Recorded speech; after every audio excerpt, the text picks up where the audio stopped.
Meditation and Spiritual Life, Swami Yatiswarananda, Chapter 6, Conditions of Spiritual Life. Faith in the Ideal. First condition, faith. Even before the dawn of the highest realization, we can have a very clear and strong faith in the divine, because this idea is in the very depths of our being. Until unless the highest realization that I am not the body, not the mind, it dawns, the fact remains the same. Whether I am blind to it or not, fact is same. Fact doesn't change. Whether I can see it or not, fact remains the same. So, it is essential to have clear and strong faith, because it is in the very depths of our beings. The first condition of spiritual life is the awakening of this faith in us. Our soul is a reflection of the divine, and this reflection proves the existence of the light, even when we are not able to see the light directly. The reason why we want to live eternally is that our real nature is eternal. Nobody wants to die, but the body and the mind dies. So where does this desire originates from? It is in our essential nature. Our essential nature, real nature, is eternal. That is the reason why we want to live eternally. So we are the reflection of the divine, infinite, all-powerful, all-knowing, all-encompassing being. And that is why we don't like to be secluded, not included, not loved. We don't like to be hated, because our essential nature is not that. The body, the mind, or the senses can never be eternal, as they are ever changing. So if we go on running after me and mine, products of the mind, and of the body and of the senses, then we are chasing shadows, ghosts. We are ignorant, and it never satisfies. How much ever we struggle and succeed, it again falls, breaks, scatters. And most importantly, even if we get it temporarily, it's never everlasting, and we want something everlasting. We are searching in the wrong place, but because we are not getting anywhere else, we go on continuing that. So first is faith in the ideal. As separate from all these, there is in us the I consciousness, the subject, the observer. I consciousness which does not change. When we try to think of a soul or spiritual consciousness that somehow or other gets mixed up with our thoughts and our physical consciousness, we are actually making an inquiry into the nature of the ultimate reality. Unless we have attained the fullest realization, we have to go on with some idea or conception of the ultimate reality. But in every case, our faith, our belief has to be verified, inquired. We believe, if belief is based on reality, it will be vitalized. If belief or faith is not based on reality, it will go on for some time and then perish. The goal of life is freedom. Freedom from fear, freedom from suffering, from the toils and struggles of repeated birth and death, and the attainment of supreme peace. And the means of attaining these is self-knowledge. When the mind stops focusing on the object and rests in the self, that is the goal. That is what thousands of sages in India have for ages proclaimed. They have proved that yes, freedom from all these is possible. The first condition for spiritual life is Shraddha, or faith in the spiritual ideal, that is, the ideal of self realization. This ideal must be fixed. So, this ideal, so many books, scriptures, Upanishads, Gita, Vedanta Sar, Vivek Chudamani, so many texts are there that clearly describes what this self-realization is and how to attain it. So we have to get first-hand knowledge by reading it, analyzing it, thinking about it. And then, obviously, with faith, unshaking faith, go on leading the path of sadhana. This ideal must be fixed and be clear before beginning one's sadhana. Same thing. We must have a very definite idea of the path and a definite idea of the goal to be attained. Goal is self-realization, path is the sadhana. And before sadhana, what am I doing sadhana for? That also has to be clear. That is the goal of life. So long as we allow ourselves to be vague and dreamy and hazy in all our feelings and doings, 2 lines we read here, 2 lines we read there, and so vague and dreamy doesn't work. Deep study is required. So long as we allow ourselves to be we are allowing ourselves to be vague and dreamy and hazy in all our feelings and doings, there will be a continual conflict in us which will prevent most of us from advancing even a single step towards the goal.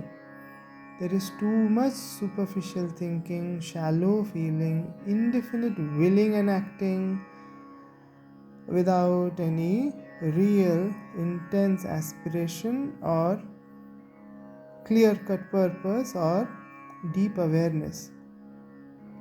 There is an instructive anecdote in Zen Buddhist literature.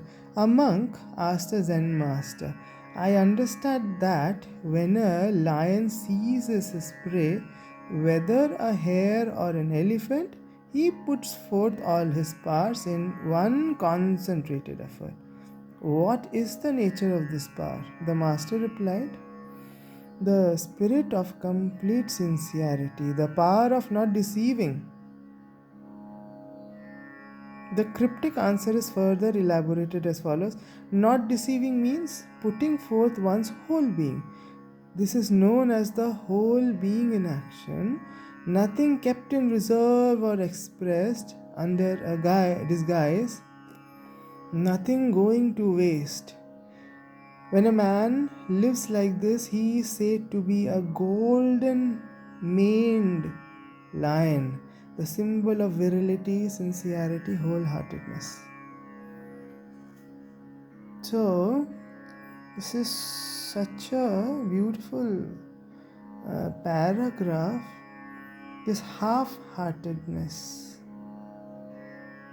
In our sadhanas, in our nature, this half-heartedness has crept in because of so many complexities we have imbibed because of our interactions with the world.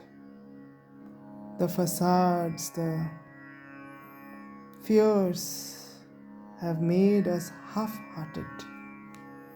In other words, What is needed in spiritual life is Shraddha, complete self-surrender out of Shraddha, faith in one's ability to realize the true self, faith in the words of the wise, faith in the path laid out, faith in my capacity, faith in the divine grace. So, this faith releases this. So, the key is also given here. Faith releases all the pent up blockages, pent up energy in the right direction. Faith. Now, faith again, everything is self effort coupled with grace of the divine will. Doubt is a very great danger and can obstruct all progress in spiritual life. It comes to all beginners at some time or other, so it's okay. Doubt means lack of faith in oneself and in the divine being, and it cannot be dispelled completely until the realization of the divine is attained. That is also true. However, we should never allow ourselves to be overpowered by doubt. That is the work. Nor must we waver in our determination to progress in spiritual life. We should have the ideal fixed in our minds that neither worldly nor heavenly pleasures is our goal. Our only goal should be self-realization. Heavenly enjoyment, worldly enjoyment, we have been doing ages after ages. Understanding, believing this, having faith in this, and then releasing the pent up energy and removing the blockages, we must proceed. Doubts will come. Let us not get overpowered by them. Heavenly enjoyment is no better than earthly enjoyment, and so long as there is in us hankering after heavenly enjoyment, we will never attain the goal. Heaven is a very cheap thing after all. There is a story about going to heaven. A man who was a great golf enthusiast died and went to heaven. The first question he asked on reaching heaven was, "Have you got a golf course here?" "Golf course in heaven," came the reply. "It never happens." "Then I don't want heaven. I'll rather go to the other place." So he was guided to the other place. As he entered his guide pointed out wonderful golf links. He then asked, "But, my dear fellow, where are the golf clubs?" His guide replied, "Well, we have only got the golf course. We don't have the clubs. And that is the hell of it." We cannot lead an out and out worldly life and the higher life at the same time. Jaha Ram, taha nahi kam, jaha kam, taha nahi Ram. We cannot allow ourselves to run after worldly love and affections and have the higher divine love at the same time. We cannot allow that because it doesn't hold. God and worldly affections, God and worldly passions and pleasure cannot live together. As the great saint Tulsidas said, "Where Kam is, there Ram cannot be. Where Ram is, there Kam cannot be." As Jesus Christ said, ye cannot serve God and mammon at the same time. We should closely examine ourselves and find out whether we really want God. We should closely examine ourselves and find out whether we really want God, we should closely examine ourselves and find out whether we really want God. If we desire the love and affection of other persons or the things of the world, we can do without Him.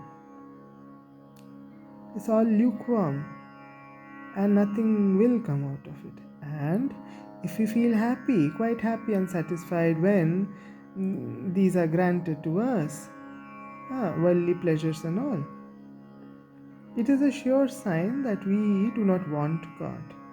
In such a case, we only deserve it if we do not get Him. So, every aspirant should ask himself now and then whether it is really God that he wants or something else. And if it is really God, he can be sure that he will come to him. For God always comes to the devotee who really seeks Him alone, says Sri Ramakrishna. If the devotee moves towards God one step, He comes towards Him 10 steps. Our whole trouble is that we believe this phenomenal world with all the people we see in it to be intensely real, and two realities cannot have room in us. So, first of all, a void is to be created in the heart of every aspirant. And once this is done, he can fill this void with the divine. Whatever we take to be real. Now the question, first of all, a void has to be created. It's very simple logic. Suppose I practice cricket. Go on practicing, and I have a target and I am not achieving it for some reason or the other. A void instantly and progressively gets created in the heart. Similarly, when we begin walking the path of sadhana with a goal in mind, with a clear understanding of the path and the purpose and intense faith, the more we progress, the more we churn, the void of not achieving the goal progressively grows in the heart.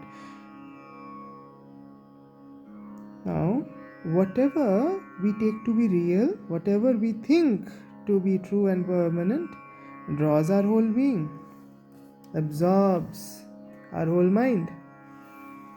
It's like the child is playing happily with the toys.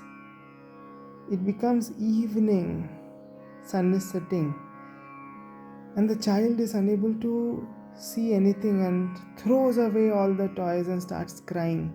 The mother leaves everything that she was tending to, comes running and takes the child in her lap.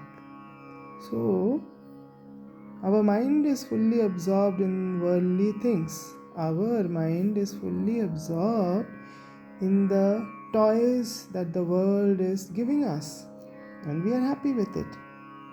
The mind is fully absorbed there, and that is what appears to be real. But we realize sooner or later that these are just toys, not the reality. Then, when the dawn of realization comes, we throw away everything and begin crying. Mother, the divine principle, comes as it were running to us.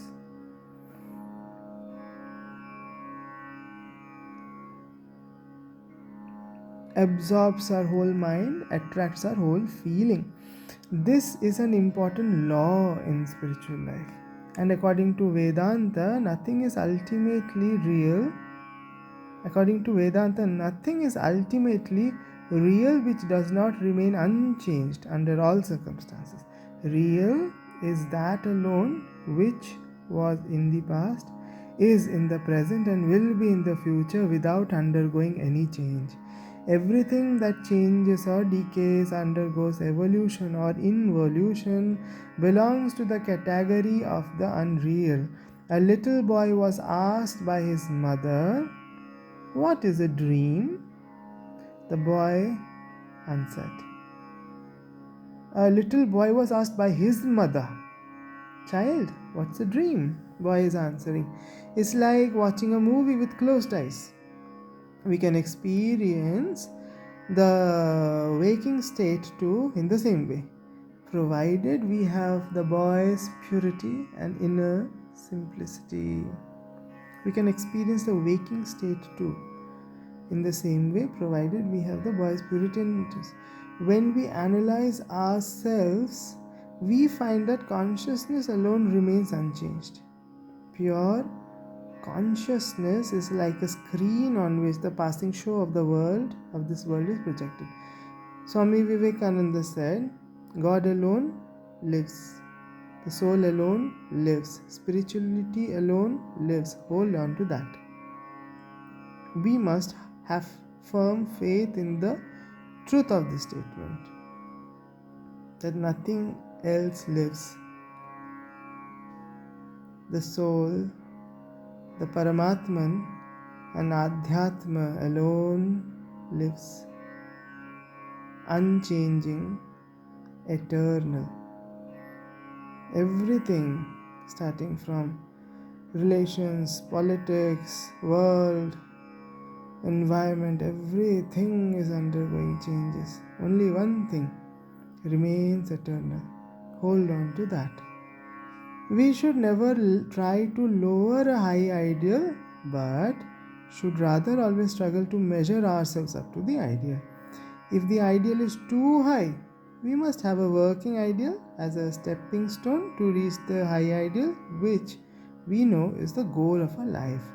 Until we attain the highest ideal, the realization of the infinite, we shouldn't compromise.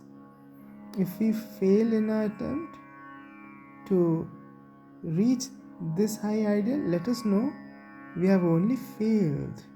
We should continue with greater vigor and determination to reach the ideal. We should not run after low ideals.